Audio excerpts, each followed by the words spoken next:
I had struggled for many years to get into the movie business. I had written a lot of scripts that I finally sold two very quickly.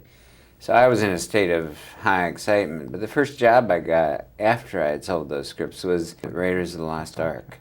And that was a moment of pretty much surprise and delight for me. And I felt some pressure, but George Lucas and Steven Spielberg and I immediately went to a house in the hills of Studio City and worked out the story for a couple of weeks. And I got over my nervousness pretty quickly, and I saw that creating a movie like that was exactly as my own solitary work had been. It's hard, and and I felt I had a place in the business. I always wondered, what was the story behind the title change from Revenge of the Jedi to Return of the Jedi? It was George's decision that he felt that the Jedi Knight is not interested in revenge. Now, what is your philosophy about secrecy on scripts? You've worked with a wide variety of producers, Spielberg, George Lucas. What was the secrecy like with those projects? Pretty intense. Every script was coded. You had a code number. Now there's even more sophisticated things where if you Xerox a script, an unauthorized Xerox tells the name of the person who had the script in their hand. It's pretty amazing stuff. And Stephen and George were always very careful about their scripts for Raiders and for the Star Wars movies.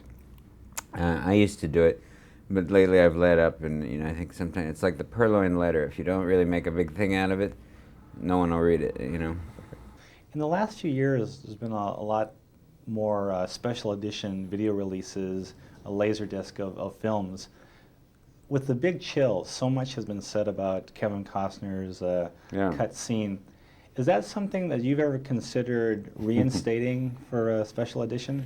Well, I've been asked many times. A lot of people want to see that, but I think that I should leave that film as it is and let it be what it is, and I have the flashback that I cut out, and I look at it occasionally.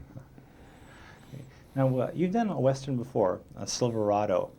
When you look back at that film now, are you happy with the way it was released, or did you feel... Silverado? Yes. No, it was a disaster. It was the worst experience I ever had in the film industry. What happened was we took the movie to one of these test screenings in Seattle, and it went through the roof. It was bigger numbers than Ghostbusters, which was another Columbia picture.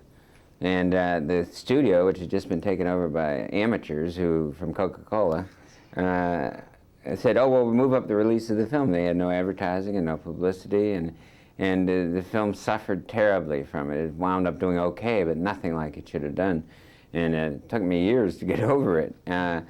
So I was very unhappy with the way it was handled. It was a very popular movie. People liked it, and when it went on cassette, it was a huge cassette, and people talk about it to me all the time. So I was terribly disappointed with the way it was released, and I'm very careful now and hope for the best possible release, and take your time and get the materials right and get the word out.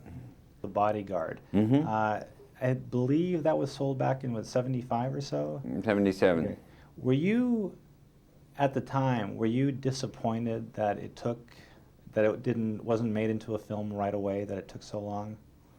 I can barely remember. I rewrote it a few times. There were a lot of people involved with it over the years, and at some point, I didn't want it to be made. I was tired of it, and I had made a lot of other films, and I thought, well, I'll just let that die. But Kevin wouldn't let it die, and he brought it back, and it turned out to be a big success for us. The movie isn't everything I'd like it to be. In your career, how often has a test screening resulted in you changing an ending or going back and reshooting footage? And if you could give me some examples if that's happened. Well, I think one of the biggest mistakes I ever made happened in a situation like that. That's where I lost my faith in test screenings. It was on a film called I Love You to Death, and the audience didn't like the film, and they had particular scenes they didn't like, and I changed some of them, and I regretted it later. Not because the film would have done any better, but because it wouldn't have done any worse.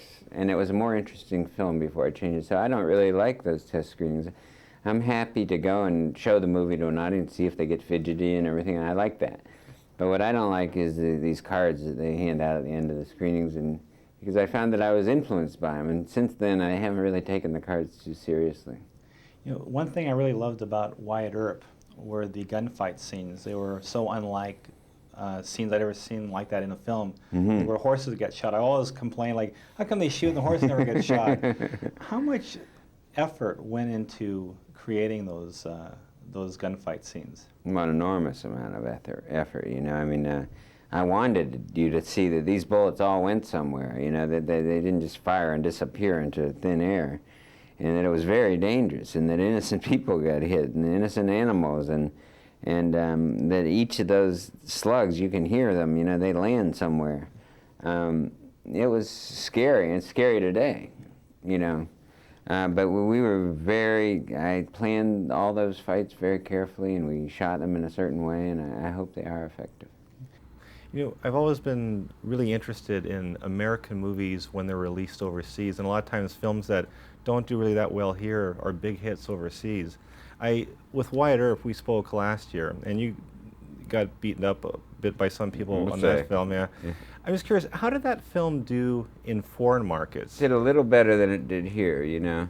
But that movie just got beat up a lot all over the world. A very tough experience, and I'd like to judge it in, you know, 10 years and find out how I feel about it, because I don't think it was treated right. I think the timing was bad. And there's another thing that happens which has nothing to do with these movies, you know. There's a kind of media storm that happens around these big movies, particularly with a big star like Kevin Costner.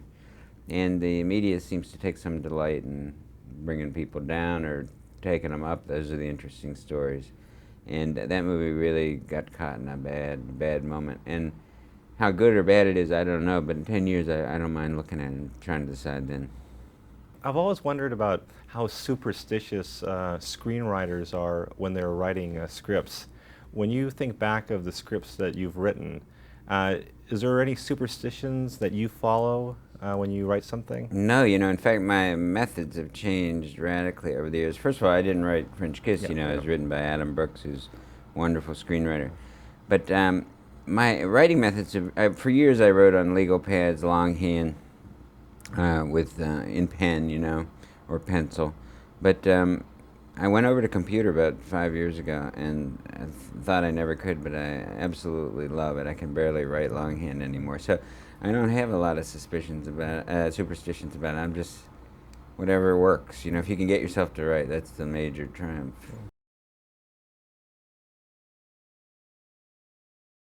And I was watching last night, and I could have sworn I heard your voice making some announcements. I'm very flattered. I think, you know, you're among the 5 people that will recognize my voice in the movie.